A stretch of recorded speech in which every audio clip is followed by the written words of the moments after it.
Assalamualaikum warahmatullahi wabarakatuh.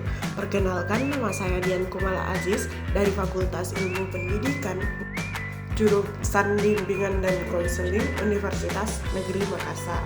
Pada kesempatan kali ini saya akan menjelaskan tentang konseling Bowenian. Pandangan Bowen pada konseling Bowenian, keluarga merupakan faktor penting bagi individu. Family therapy merupakan tindakan psikoterapeutik keluarga untuk memperbaiki fungsi psikologi, sedangkan family system therapy merupakan sejenis terapi keluarga yang berfokus pada interaksi anggota keluarga dan melihat seluruh keluarga sebagai sebuah sistem. Ragam terapi keluarga yang pertama, intergenerational family therapy yang berhubungan erat dengan Murray Bowen, seorang pendiri asli dari aliran family system therapy. Bowen berasumsi bahwa keluarga merupakan faktor terpenting dari individu. Teori Bowen berfokus pada keseimbangan dari dua kekuatan. Yang pertama adalah keseimbangan dan yang kedua adalah individualitas. Bowen mempunyai pandangan bahwa keluarga adalah suatu sistem yang terdiri dari berbagai subsistem seperti pernikahan orang tua, anak, saudara kandung, di mana setiap subsistem terdiri tersebut dibagi ke dalam subsistem individu, dan jika terjadi gangguan pada salah satu subsistemnya, maka akan menyebabkan perubahan pada bagian lainnya, bahkan bisa ke super sistem keluarga tersebut, yaitu masyarakat. Yang kedua yaitu structural family therapy adalah yang merupakan metode psikoterapi yang dikembangkan oleh Salvador Minuchin yang membahas dalam masalah fungsi keluarga.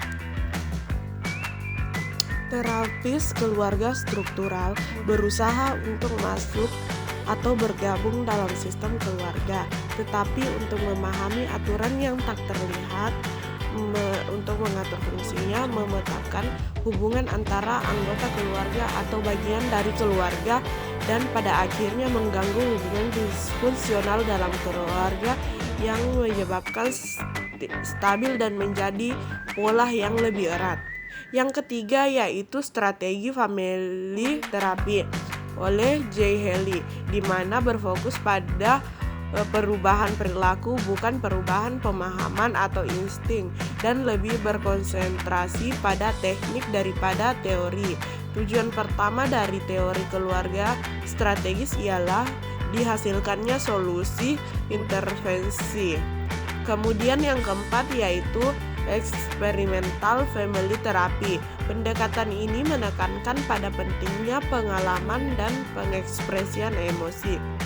Tipe terapi ini menekankan pada promosi proses pertumbuhan alamiah dari keluarga. Pendekatan Bowen pada konseling ini yang pertama menekankan pada sistem emosi keluarga dan sejarah. Sistem ini dapat dilacak melalui dinamika keluarga, orang tua, dan keluarga kakek nenek.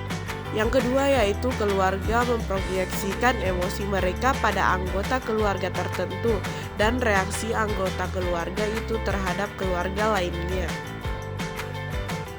Konsep dasar Bowen yang pertama adalah differentiation of self atau diferensiasi diri atau kemampuan untuk memisahkan perasaan dan pikiran. Diferensiasi adalah proses membebaskan diri dari proses keluarga Anda untuk menentukan diri Anda sendiri. Ini berarti bisa dengan tenang merefleksikan interaksi yang konflik sesudahnya, menyadari peran Anda sendiri di dalamnya, dan kemudian memilih respon yang berbeda untuk masa depan.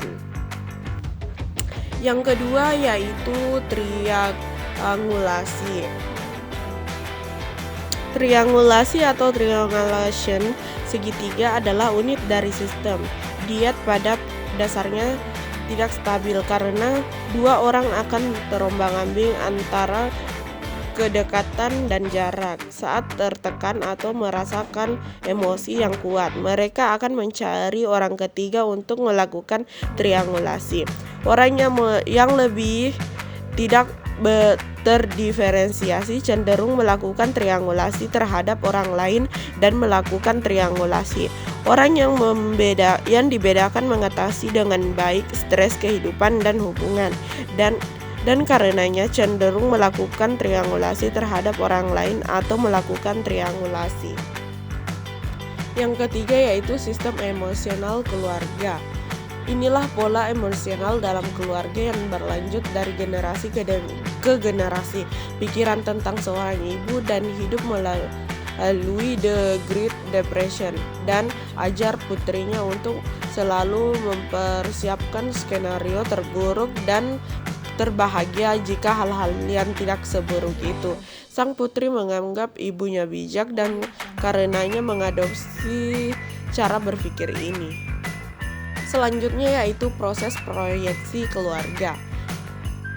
Proses proyeksi keluarga ini adalah perpanjangan dari proses emosi keluarga nuklir dalam banyak hal. Anggota keluarga yang memiliki masalah itu terregulasi dan fungsi untuk menstabilkan anak dicelup dalam keluarga. Selanjutnya proses transmisi multigenerasional. Proses ini memerlukan cara proses emosional keluarga ditransfer dan dipelihara dari generasi ke generasi. Ini menangkap bagaimana seluruh keluarga bergabung dalam the family projection process. Misalnya dengan memperkuat kepercayaan keluarga seiring keluarga melanjutkan pola ini dari generasi ke generasi. Ini juga merujuk kembali ke generasi sebelumnya. Selanjutnya yaitu sibling position atau posisi saudara. Bowen menekankan urutan saudara, percaya bahwa setiap anak memiliki 4 dalam hierarki keluarga dan karenanya cenderung tidak cocok dengan beberapa proyeksi. Saudara tertua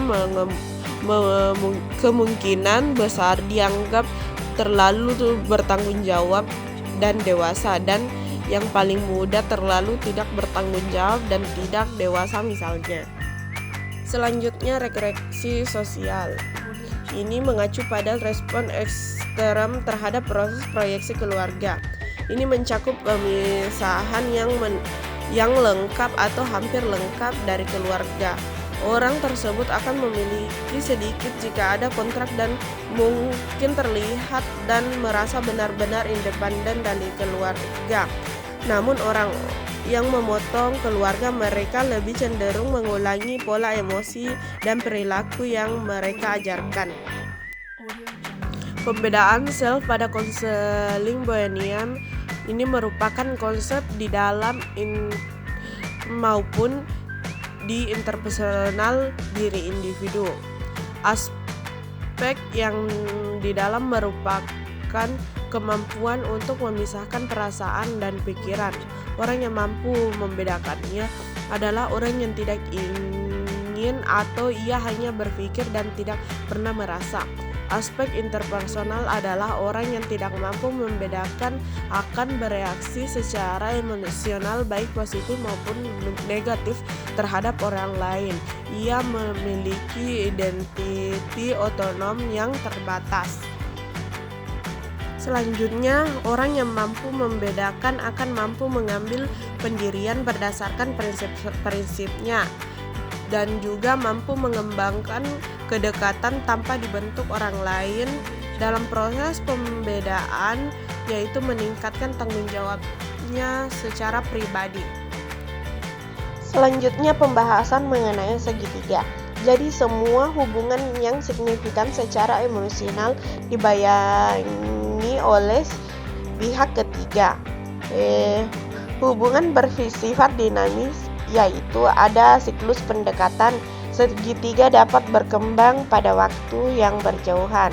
Dalam hubungan prasangka yang mengalami tekanan akan sering berhubungan dengan orang lain untuk mendapatkan teman. Kadangkala orang dekat menawarkan dukungan ketika mengalami konflik atau kecaman. Tujuan dari konseling Bowenian yaitu yang pertama menurunkan kecemasan dan memperbaiki gejala-gejala yang timbul. Yang kedua meningkatkan setiap partisipasi yang disesuaikan dengan tingkat memisahkan diri dalam rangka meningkatkan adaptasi keluarga sebagai sistem. Metode standarnya adalah 2 orang dewasa ditambah terapis. Peran terapeutik adalah sebagai pelatih atau supervisi, meminimalkan keterlibatan secara emosional dengan keluarga. Selanjutnya, teknik terapis meliputi mendeskripsikan dan mengklarifikasi hubungan antar anggota keluarga, membantu anggota keluarga mengembangkan satu-satu dan meminimalkan hubungan segitiga atau triangles dalam sistem. Selanjutnya mengajarkan anggota keluarga mengenai fungsi sistem emosional. Selanjutnya meningkatkan perbedaan dengan mendorong kedudukan sebagai saya atau individu selama mengikuti terapi. Bentuk-bentuk perubahan perilaku menurut Bowen yang pertama perubahan alamiah atau cultural change. Perilaku manusia selalu berubah di mana sebagian perubahan itu disebabkan oleh kejadian alamiah. Apabila ada masyarakat sekitar terjadi perubahan lingkungan fisik atau sosial, budaya, dan ekonomi, maka anggota-anggota masyarakat di dalamnya juga akan mengalami perubahan. Misalnya Bu Ani apabila sakit kepala membuat ramuan daun-daunan dan yang ada di kebunnya lalu meminumnya. Tetapi karena intensifikasi kebunnya, maka daun-daunnya untuk obat tersebut terbabat habis diganti dengan tanaman-tanaman untuk bahan makanan. Maka dengan tidak berpikir panjang lebar, Ibu Ani berganti minum jamu cap jago yang dapat dibeli di warung. Selanjutnya yaitu perubahan rencana atau planning change. Perubahan perilaku ini terjadi karena memang direncanakan sendiri oleh subjek. Misalnya Pak Anwar adalah perokok berat, tetapi karena pada suatu saat ia terserang batuk-batuk yang sangat terganggu, maka ia memutuskan untuk mengurangi rokok sedikit demi sedikit dan akhirnya ia berhenti merokok sama sekali. Selanjutnya yaitu kesediaan untuk berubah. Apabila terjadi inovasi atau program-program pembangunan di dalam masyarakat, maka yang akan sering terjadi adalah sebagai orang sangat yang cepat untuk menerima inovasi atau perubahan tersebut, tetapi sebagian orang lagi sangat lambat untuk menerima inovasi atau perubahan tersebut. Hal ini disebabkan karena pada setiap orang mempunyai kesediaan untuk berubah yang berbeda-beda. Yang kedua, setiap orang di dalam suatu masyarakat mempunyai kesediaan untuk berubah dan berbeda-beda meskipun kondisinya sama. Yang ketiga, di dalam program-program kesehatan agar diperoleh perubahan perilaku yang sesuai dengan norma-norma kesehatan sangat diperlukan usaha-usaha konkret yang positif. Adapun strategi pengubah tingkah laku yaitu pemberian informasi. Dengan memberikan informasi-informasi tentang cara mencapai hidup sehat, cara pemeliharaan kesehatan, cara menghindari penyakit dan sebagainya akan meningkatkan pengetahuan masyarakat tentang hal tersebut. Selanjutnya dengan pengetahuan itu akan menimbulkan kesadaran mereka dan akhirnya akan menyebabkan orang berperilaku sesuai dengan pengetahuan yang dimilikinya itu. Selanjutnya yaitu diskusi dan partisipasi. Cara ini adalah sebagai peningkatan cara yang kedua tersebut di atas, di mana dalam pemberian informasi-informasi tentang kesehatan tidak bersifat searah saja tetapi dua arah. Hal ini berarti bahwa masyarakat tidak hanya pasif menerima informasi, tetapi juga harus aktif berpartisipasi melalui diskusi-diskusi tentang informasi yang diterima. Adapun beberapa teknik pada konseling ini, yang pertama yaitu genograms. Genograms sebagai salah satu teknik dalam penyelenggaraan terapi keluarga merupakan diagram sistem hubungan keluarga 3 generasi, di mana simbol digunakan untuk mengidentifikasi sistem, subsistem, dan karakteristik mereka, kemudian memberikan bentuk tentang karakter keluarga. Genogram merupakan salah satu alat untuk menyimpan informasi yang dicatat selama wawancara antara konselor dengan konseli mengenai orang-orang dalam keluarga. Jadi dapat disimpulkan bahwa genogram adalah gambar dari kehidupan salah satu keluarga yang mempengaruhi pola kehidupan atau cara pandang suatu situasi tersebut, seperti hubungan persaudaraan dalam keluarga. Yang kedua yaitu kembali ke rumah. Dalam teknik kembali ke rumah terapi mengarahkan individu atau anggota keluarga kembali ke rumah untuk memahami lebih mendalam lagi tentang keluarganya. Teknik ini dapat memberikan maklumat untuk seseorang beroperasi dengan sepenuhnya dalam konteks keluarga di mana mereka adalah bagian dari dirinya. Sebelum pulang ke rumah, orang itu perlu untuk belajar bagaimana cara menenangkan diri. Yang ketiga yaitu detriangulasi. Dalam teknik ini terdapat 2 peringatan, yaitu pertama, seorang individu menghilangkan kegelisahannya terhadap keluarganya tetapi tidak menonjolkan perasaannya kepada orang lain. Kedua yaitu terapi menolong individu untuk menjauhkan diri bila ketegangan atau kegelisahan timbul dalam sebuah keluarga. Dalam teknik ini keluarga juga diperbolehkan untuk menyuarakan pendapat dalam mengambil perhatian untuk bertindak. Yang keempat yaitu hubungan orang perorangan. Dalam teknik orang perorangan, 2 ahli keluarga menghubungkan secara perorangan terhadap salah satu sama lain, meliputi cara pergaulan dengan cara mereka tidak membicarakan pihak lain dan tidak membicarakan perkara atau kasus yang bukan kasus mereka sendiri. Seperti contoh, pada saat seorang bapak memberitahu anaknya perbuatan kamu meningkatkan pada saat usia bapak seusia denganmu, dan anaknya menjawab, tetapi saya tidak tahu apa yang bapak lakukan pada saat bapak seusia saya saat ini. Tolong beritahu saya apa yang pada saat itu bapak lakukan. Maka proses seperti ini akan membuat hubungan menjadi semakin dekat. Yang terakhir yaitu perbedaan self.